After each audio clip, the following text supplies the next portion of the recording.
आदाब। वक्फ संशोधन कानून के विरुद्ध वक्फ प्रोटेक्शन मूवमेंट द्वारा आयोजित विरोध प्रदर्शन जलसे की सदारत कर रहे अमीर शरीयत बिहार, उड़ीसा, झारखंड जनाब हजरत फैसल वली रहमानी साहब, यहाँ पर मौजूद राज्यसभा सांसद, राष्ट्रीय जनता दल के वरिष्ठ लीडर मनोज झा जी, AIMIM के बिहार सदर, अमोर के माननीय विधायक अख्तरुल ईमान साहब, कोचा दामन के विधायक जनाब अलहाज इजहार अस्की साहब, किशनगंज के माननीय विधायक इजहारुल हुसैन साहब, बहादुरगंज के माननीय विधायक अंजार नईमी साहब, यहाँ पर इस धरने में शामिल राष्ट्रीय जनता दल के वरिष्ठ लीडर और माननीय विधान पार्षद कारी शोएब साहब, अनवार साहब, हमारे उलमाए कराम हजरात जो डायस पर तशरीफ फरमा है, मिल्ली और दीनी तंजीमों के जिम्मेदार हजरात और हमारे जितने भी जनप्रतिनिधि है और यहाँ पर कसीर तादाद में इस कानून के विरुद्ध, काले कानून के विरुद्ध में इस तपिश भरी धूप में जमा हमारे अवाम को सलाम करता हूँ कि आपने आज इस दहरा के ऐतिहासिक मैदान में अपनी हाजिरी दर्ज कर अपना इस काले कानून के विरुद्ध में अपना जो है समर्थन व्यक्त किया है कि ये बिल, ये जो अब कानून बन गया है, इसको हम लोग मुनज़्ज़म तरीके से, जिस तरह से किसान आंदोलन लगातार साल भर से अधिक जो है इसका विरोध प्रदर्शन एक मुनज़्ज़म तरीके से कर उन्होंने केंद्र सरकार को मजबूर किया कि इस काले कानून को वापस लेना पड़ा। अरे पीछे उसने में आ गए। उसी तरह हम लोग भी, हमारे मिल्ली कौमी जो all India Muslim personal law board के जिम्मेदारान हैं, उनका भी यही तरीका है कि हम इस बिल के बारे में, ये कोई एक मुसलमान और हिंदू की लड़ाई नहीं है।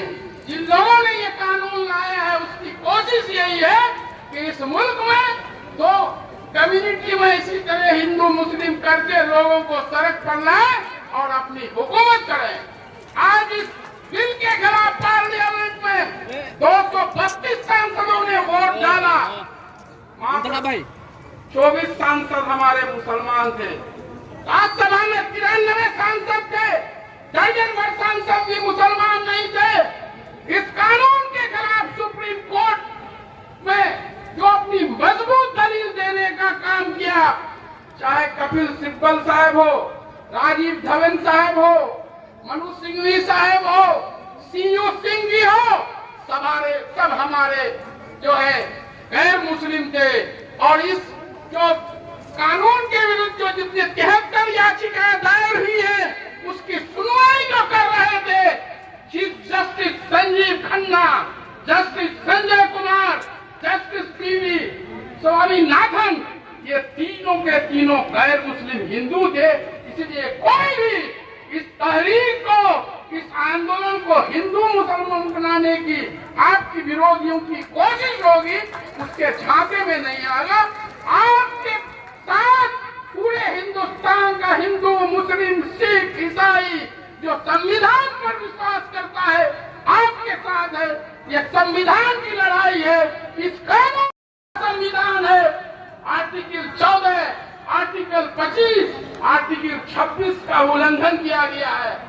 किरण रिजिजू जी पार्लियामेंट में दलील दे रहे थे कि हमने 87 लाख लोगों को सुना, उनसे बात की, उनके आवेदनों को सुना, और जो फिर बिल JPC में गया और पार्लियामेंट में चीफ जस्टिस ने जब सवालों की झाड़ी लगाई, सरकार के जो वकील थे, solicitor general of India Tushar Mehta के पसीने उधर गए, जवाब नहीं मिल रहा था, मुझे वक्त दिया जाए। जब आप 87 लाख लोगों से बात करके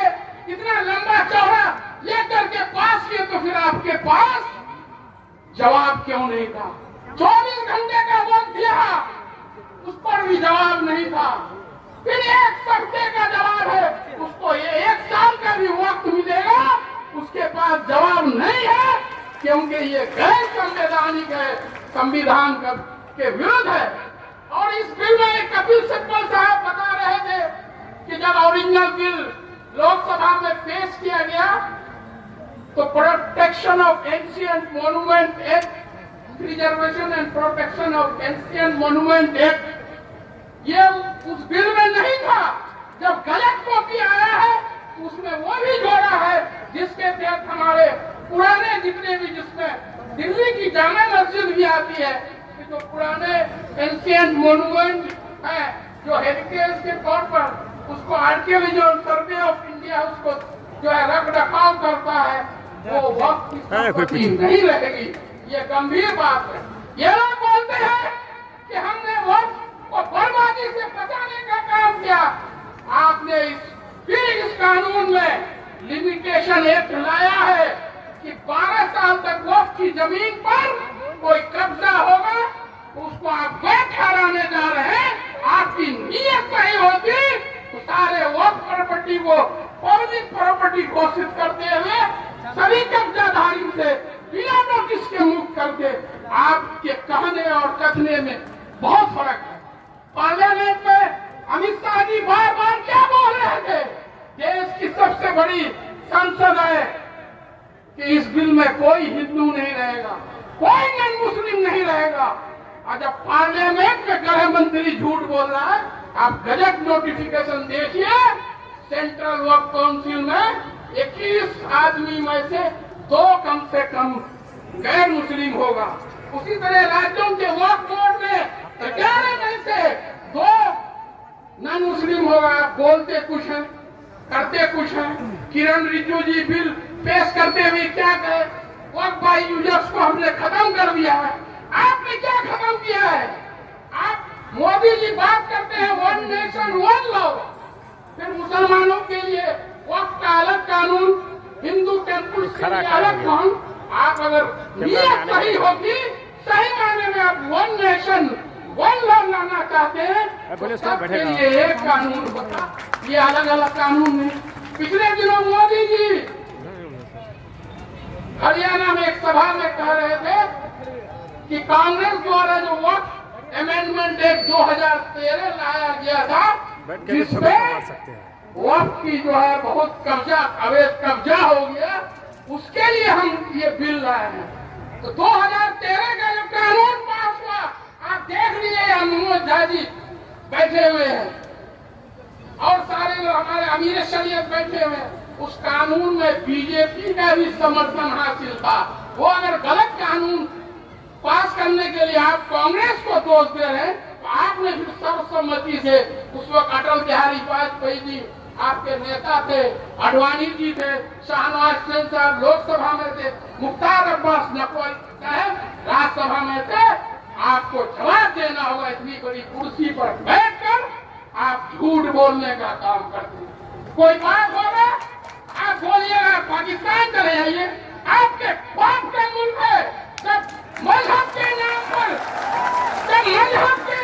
इस मुल्क का बंटवारा हो रहा था, हमारे आबाद और अजदाद ने मजहब को ठुकरा दिया कि हम इस मुल्क में रहेंगे। मजहब के नाम पर मुल्क की जो तकसीम हो रहा था उसको लात मार दिया। आज हम पर आप उंगली उठा रहे हैं। हम अगर विदेशी हैं तो तुम भी विदेशी हो। इस देश का अगर अपनी नागरिक है तो यहाँ के मूल आदिवासी जो है वही आपकी नागरिक है, बाकी सारे लोग यहाँ विदेशी हैं। आप लोग इतने बड़े पद पर रहते हैं और इस तरह की झूठ बोलते हैं, पार्लियामेंट में झूठ बोलते हैं, तो आदमी जाएगा तो कहाँ जाएगा। इसलिए मैं 15 साल से जनता दल यूनाइटेड में पिछले 15 साल से जुड़ा हुआ था, और जिस दिन 4 अप्रैल को यह बिल पेश हुआ, मैं उसी दिन से पार्टी की सारी जिम्मेदारियों को छोड़ 5 तारीख को मैं खुद अमीर शरीयत हजरत फैसल वली रहमानी साहब से मिलकर उनसे भी मशवरा लिया, उनसे भी गाइडलाइन लिया। सारे अकाबरीन यहाँ बैठे हुए, सबसे मैंने बात की और सुप्रीम कोर्ट तक जाने का काम किया हुआ बैरिस्टर असदुद्दीन अवैसी साहब भीम आर्मी के चीफ चंद्रशेखर जी हैं, उनके लिए जोरदार ताली बजाइए। मनोज भाई है, वो भी गायब जी है, उनके लिए भी जोरदार ताली है। हम तो है ही भाई। और इस दुख की घड़ी में, इस संविधान की लड़ाई में जो हमारे साथ हैं, दूसरे कौम में हमारे जो है सबसे ज्यादा कुर्बानी उनकी है। तो हम सब लोगों को मिलकर मुनज़्ज़म तरीके से बिल्कुल शांतिपूर्ण ढंग से इस लड़ाई को आगे जारी रखना है। और जो भी हमारे काबिल हजरात का इस संबंध में हुक्म होगा हम लोग ये करेंगे। आप फिर 5 जो है मई को सुप्रीम कोर्ट में जो 73 याचिकाएं 17 अप्रैल तक दाखिल हुई थी, उनकी सुनवाई है, उसके लिए भी दुआ करें। आपकी तो पहली जीत हो ही गई। सुप्रीम कोर्ट के चीफ जस्टिस ने खुद कह दिया कि आप जब वक्त जो एक इस्लामिक कंसेप्ट है वहाँ गैर मुस्लिमों को लाते हैं तो क्या अपने मंदिर प्रबंध समिति में मुसलमानों को जगह देंगे? ये चीफ जस्टिस का खुद सरकार से सवाल था और इसी सवाल का वो जवाब नहीं दे रहे, टाइम पर टाइम ले रहे हैं। और वर्क बाई यूजर्स का बोले आप कागज खोजिएगा बाई रजिस्टर्ड डीड, तो 500-300 साल पहले जो हमारे आबा व अजदाद ने वर्क किया जुबानी जो इस्तेमाल में, उनका कहाँ लाएगा? टेम्पल इंडोमेंट एक्ट में आप जो कोई भी मुंह से बोल दिए वो चलेगा। वक्त के लिए आप कागज ढूंढ रहे हैं, ये दोहरी नीति नहीं चलेगी। इसलिए सब लोग एक साथ मिलकर इस बिल के खिलाफ शांतिपूर्ण ढंग से जो संविधान में जो हम लोगों को फराहम किया है, राइट्स फराहम किया है, उसके तहत लड़ाई जारी रखें। और निश्चित रूप से इंशाअल्लाह इसमें हमारे सारे लोग शामिल हैं।